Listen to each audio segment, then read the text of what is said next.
Kosan Heni, kopi santai bareng Heni. Karena adanya MBG ini bisa minum susu kayak seminggu dapat 1 kali susu gitu. Semua penerima manfaat dari MBG ini tetap mendapatkan haknya walaupun ada yang dirapel juga karena benar. libur Iya. gitu ya. Pasti kita prioritas kita adalah tetap memberikan apapun keadaannya, mau dia libur atau tidak, selama mereka masih mau menerima.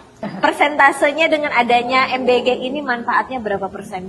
70%. 70%. Ada makanan yang tidak layak, itu kan boleh kita katakan ini adalah kelalaian ya. Nah, itu apakah ada tindakan khusus? Iya. Tidak menutup kemungkinan akan ditutup SPPG-nya atau berhenti operasional untuk sementara waktu.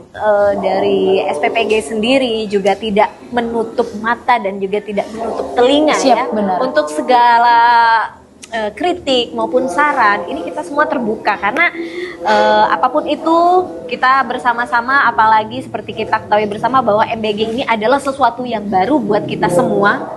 Dan karena memang banyak hal-hal positif yang bisa dirasakan oleh masyarakat maupun juga penerima manfaat, jadi alangkah baiknya kita juga harus mendukung adanya keberlangsungan dari MBG ini sendiri.